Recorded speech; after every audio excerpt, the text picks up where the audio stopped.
Hi, welcome to Pictures, Notes and Words. I'm Hedgy, and this is a band called The Crown. I don't know The Crown. There's somebody in the comments to the At the Gates video, somebody called Lumel. He's got a 3 in his he's got Leet Speak name, so he's got a 3 in it instead of an E, but Lumel is how I'm reading it. And he was saying, you know, because At the Gates had come back, and he was saying there's another Swedish band who's come back as well, having been away for quite a while.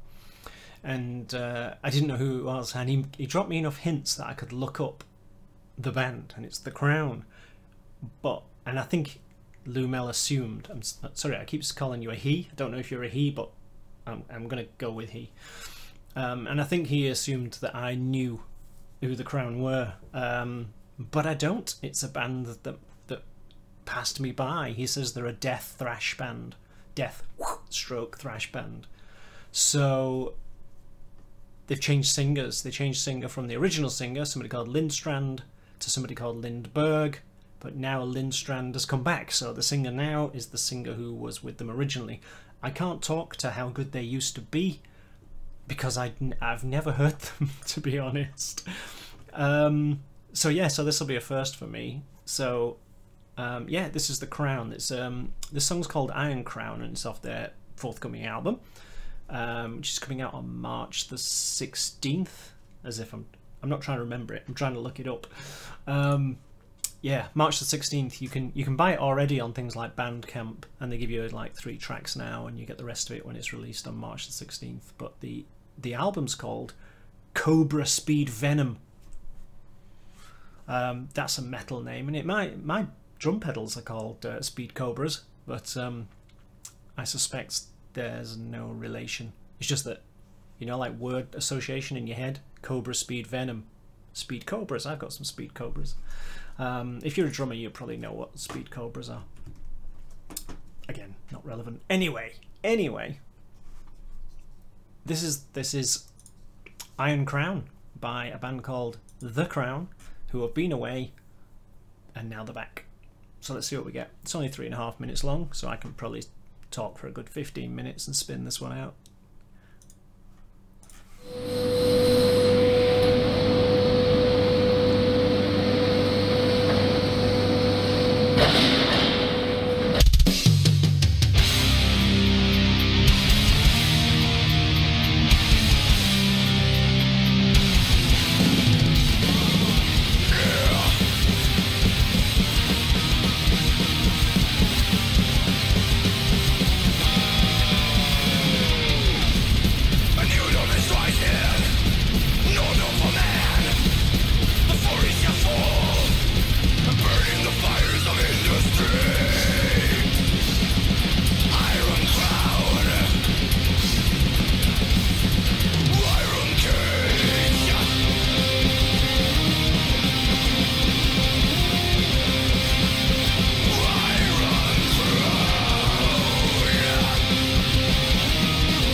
Whether it's intentional or not, I don't know, but I wish the production was just a bit clearer, a bit cleaner.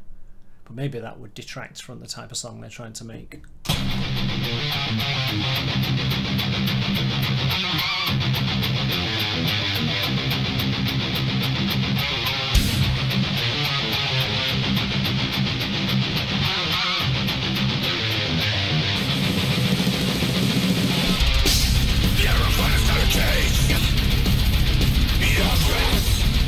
See, sorry, again, I suspect that they do want really nice production because his guitar sound is fantastic, but the drums, I think it is muddying the water just a little too much. To the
Yeah, do you want 3.5 minutes of chaos? Doesn't do a lot for me, that song, to be honest. And I wonder, quite often when albums get recorded, the drums get recorded somewhere completely different from everything else, because drums are basically a complete bugger to record properly. So there are certain studios that specialize in recording drums, so the drummer will have to go off and do his thing on his own, and then everyone else, all the guitar, the guitarist, the bass player, the keyboard player, the singer, will do their bit thing elsewhere. Quite often afterwards, usually like the drummer comes first and everyone does their bit afterwards. And the drum sound in this did not sound to me the same as everyone else's production, and I it may be just how this struck me. I mean, it has been through YouTube's filters and compression, and don't forget, you're hearing it, having it gone through YouTube's filters and compression again. So if you want to hear a slightly better quality version, go and check out the original link, because this has been YouTube compressed twice once you've seen it, if you see it on my channel.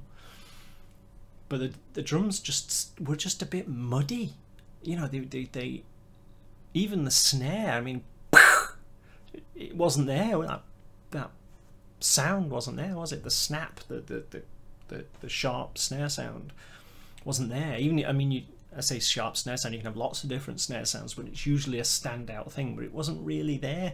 The bass drums were a bit muddy, and so when everything was playing, the production set, yeah, I mean, muddy, I'm just going to keep using that word, but when the drums weren't playing and he played that guitar riff on his own, the production was 10 times better, or the sound of his guitar was 10 times better. So I don't know what the Crown's signature sound is, so maybe that's the sound that they have and I'm just not aware of it, but that kind of sound doesn't really appeal to me.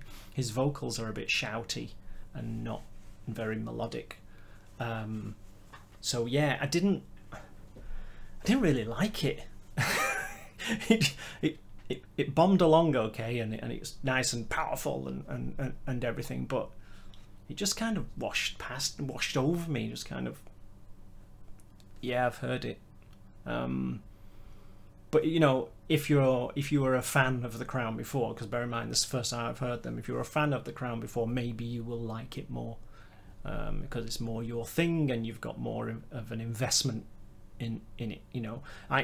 It's like today, a Forbidden song, I put a classic song by Forbidden. Most people will hear that and just think, well, it's all right, but to me, it's got history and I've got an investment in it, so I ignore the bits that I don't like and latch onto the bits I do like. So maybe if you're a Crown fan, that will sound better to you, but yeah, just didn't really do it for me.